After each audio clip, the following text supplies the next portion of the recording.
Gracias, presidente. Bien, nos encontramos ante una ley muy poco ambiciosa respecto a las directrices europeas. Al final, es una ley de mínimos y está hecha para satisfacer expectativas de varias plataformas sobre las cuales no regula una capacidad de intervención. En definitiva, es amable con los operadores internacionales y refuerza, como siempre, a Madrid como centro de producción. Planteamos un bloque de enmiendas a la ley ante la ausencia de garantías del texto en numerosos aspectos, en defensa de los usuarios y usuarias, en materia lingüística, en defensa de la pluralidad, de la competencia, etc. Consideramos que la diversidad cultural y lingüística significa el reconocimiento de la propia diversidad cultural y la legitimidad y dignidad de las culturas que conviven e interrelacionan. Y, por lo tanto, debe promoverse desde todas las instancias de las administraciones mediante instrumentos de desarrollo de productos audiovisuales, algo tan básico como respetar el artículo 3.3 de la Constitución, que tantas veces, esa Constitución que tantas veces la invocan como texto sagrado, pero que luego en asuntos como este se olvidan completamente. En demasiadas ocasiones se redactan textos en los que se indican que se va a promover, se favorecerá, en abstracto, ¿no? Pero a la hora de la verdad vemos como ni se promueve ni se autorregula el sector, por lo que exigimos y defendemos un papel más activo en la autoridad audiovisual. De la misma forma que recientemente en la Ley General de Telecomunicaciones exigíamos mejoras para paliar el retraso en la digitalización de la radio o dotar a las zonas rurales de una mejor y más rápida Internet ante la condescendencia de la Secretaría de Estado, ante unas cuestiones que consideramos capitales para el futuro de las personas afectadas, para el empleo, la competitividad y el futuro de los medios. Vamos a volver a exigirles ahora, mediante enmiendas, un esfuerzo en la normativa, pues nos parece que adolece de liderazgo en un momento tan trascendental como el actual. Quiero recordar, por ejemplo, lo que dice el preámbulo de la Ley 7/2010 del 31 de marzo General de Comunicación Audiovisual. Se habla que en los últimos años, estamos hablando de 2010, la comunicación audiovisual se ha basado en la explotación tradicional de la radio y televisión analógica, condicionada por la escasez del espectro radioeléctrico y, por lo tanto, por una oferta pública y privada reducida y con un modelo de explotación muy asentado, pero comercialmente poco sostenible. La tecnología digital viene a romper con este modelo y plantea un aumento exponencial de las señales de radio y televisión gracias a la capacidad de comprensión de la señal que se incrementa, aumentando la calidad del señal audiovisual. Aumenta el acceso a los medios audiovisuales y se multiplican las audiencias, pero por esa misma razón se fragmentan y irrumpe Internet como competidora de contenidos. Los modelos de negocio evolucionan y se desplazan. Como consecuencia de todos ellos, la normativa tiene que evolucionar con el tiempo y adaptarse a los nuevos desarrollos tecnológicos. Es un texto de 2010.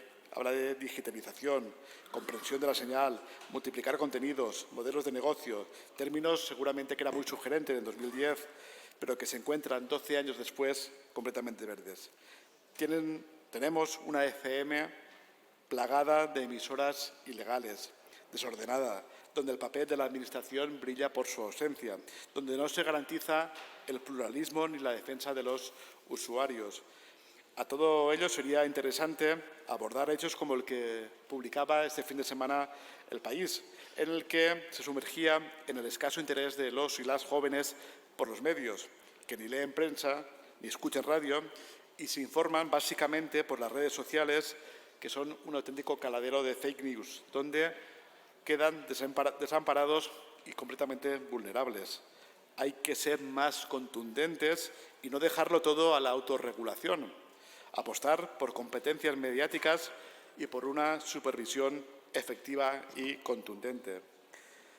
Tenemos autonomías que queremos o quieren desarrollar la radio digital o garantizar contenidos en las distintas lenguas del Estado y sigue el actual Gobierno y los partidos que le sustentan sin tomar medidas, sin escuchar, como si tuvieran 200 diputados y 200 senadores. No quieren o no saben escuchar en aspectos fundamentales de normas básicas. Es importante recordar que fue a propuesta del Senado, a raíz de una proposición de ley de Compromís, cuando se habla, por fin, de aumentar el servicio universal de Internet a los 100 megas, mientras aquí el Partido Socialista traía vergonzosos planes que no se cumplen y dejaban al servicio universal de Internet a merced de las operadoras. A pesar que a estas operadoras les han untado con miles de millones para desplegar el 5G, cuando ni siquiera llega el 3G en numerosas zonas de nuestro Estado. Hoy, por ejemplo, es noticia el municipio de Corachá, en Castelló, que lleva 2 meses ya no sin Internet, lleva 2 meses sin teléfono, sin poder marcar ni siquiera el 112. Esa es la realidad de las operadoras en nuestro país. Operadoras siempre muy bien financiadas, pero que a la hora de cumplir servicios básicos mínimos, nadie les exige ningún tipo de responsabilidad. Lo que hace este Gobierno siempre es un paso adelante, o 2 pasos adelante y 1 atrás. Demuestran una falta de ambición lamentable en cuestiones como la conectividad de todos los ciudadanos o el impulso en la adaptación de la normativa española a las tecnologías del momento y a lo estipulado por la propia Unión Europea.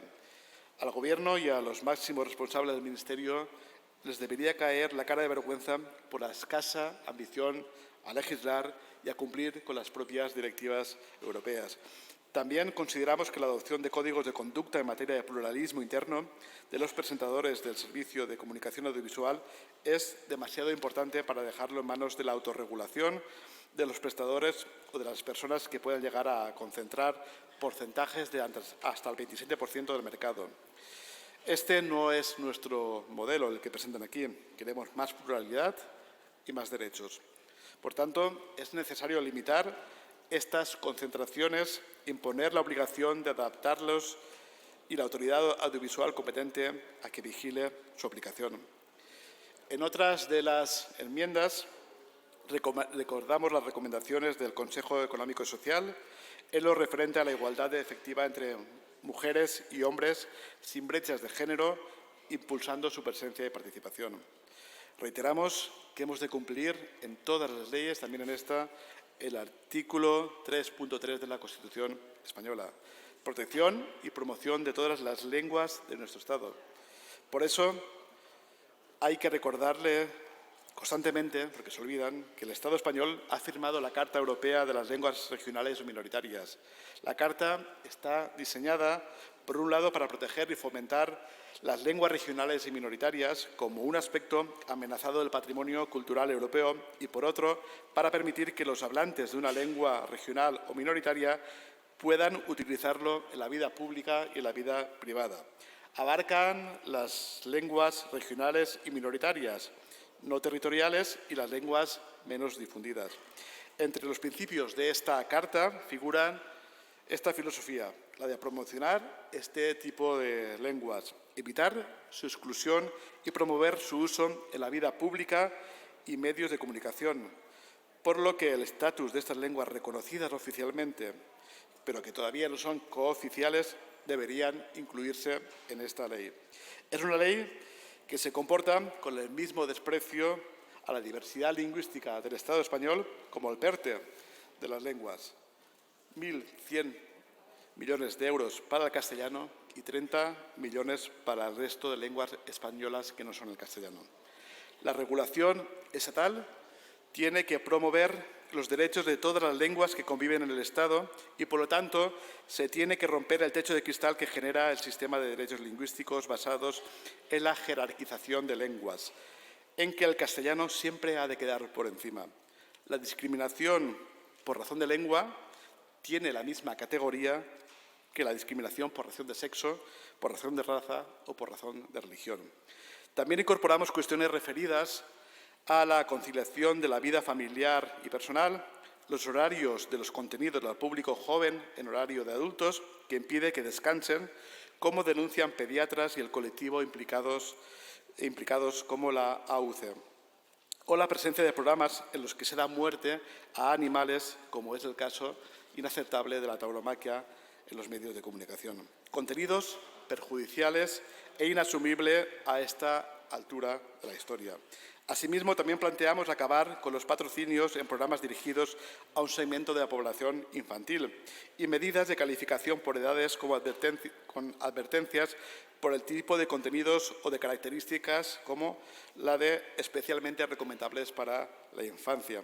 Otras de las enmiendas son referidas al control del gasto o la duración de los contratos programa o la necesidad de contar con estabilidad presupuestaria e ingresos procedentes de operadoras de telecomunicación en el servicio público de la Corporación de Radio y Televisión Española, así como nuevas características en las redes y plataformas y el papel que consideramos que Radio y Televisión Española debe tener para garantizar coberturas, calidad o contenidos, apostando siempre por la filosofía de las enmiendas por el mantenimiento de la gestión pública y la prohibición de gestiones indirectas del servicio público o la privatización total o parcial de los mismos. Además, todos los medios públicos de las comunidades autónomas deben de gozar de los mismos derechos que la Corporación de Radio y Televisión Española. Finalmente, planteamos medidas de fomento de los productores independientes, de las microempresas o financiar anticipadamente obra audiovisual europea y fomentarla, reservando una parte del catálogo a petición. Reservando también una parte de las cuotas a obras que incluyan también alguna de las lenguas propias de las comunidades autónomas que estén dobladas exclusivamente a estas lenguas, así como aquellas dirigidas o creadas exclusivamente por o para mujeres, para lograr una cultura verdaderamente plural, inclusiva y sostenible y solventar la infrarrepresentación de la mujer existente también en el ámbito audiovisual, además de promover la diversidad cultural y lingüística de los contenidos audiovisuales. También es necesario garantizar que estos contenidos atiendan al principio de igualdad entre hombres y mujeres y que lo promuevan. Por ejemplo, el texto dice que se promoverá la autorregulación que contribuya al cumplimiento de la legislación en materia de igualdad entre hombres y mujeres. ¿Por qué no dice claramente que se tiene que cumplir la ley en materia de igualdad? ¿Por qué no dice expresamente que se tiene que prohibir la hipersexualización infantil o que el cuerpo de las mujeres no puede ser usado como reclamo, entre otros contenidos claramente nocivos? Cuando todo el mundo lo está reclamando, otro descuido garrafal de esta ley es la ausencia de referencias claras y expresas a la necesidad de formación tanto en el sistema educativo como la ciudadanía en general en la alfabetización mediática. Encontramos que falta referencias a la Carta de Derechos Digitales. Y por último, y no menos importante, hacemos nuestra, como en el resto de la Unión Europea, la presencia de un organismo supervisor audiovisual independiente que haga cumplir esta ley, respetando y recuperando el Consejo Estatal de Medios Audiovisuales, el CEMA, dedicado exclusivamente al audiovisual. Si no, puede ocurrir que el cumplimiento de esta ley sea escaso, como lo es con la actual Ley General, y su control aún menor por parte de la Comisión Nacional del Mercado y la Competencia. Sin medios, sin personal, para tan ingente labor. Cuenta apenas con 15 personas para ello, de las cuales un tercio es personal administrativo. En resumen, esta ley no responde al ecosistema audiovisual actual, en el cual las comunidades autónomas tienen competencias propias en esta materia y desprecia a las autoridades autonómicas en materia audiovisual. Hay funciones que quedan asumidas por el CNMC y otras directamente por el Ministerio de Economía. Entendemos que ninguna de estas enmiendas va a ser aprobadas, porque así hemos visto durante la tramitación en esta Cámara. Por lo tanto, si no se aceptan nuestras enmiendas, no podemos votar a favor de esta ley por todo lo expuesto. Gracias.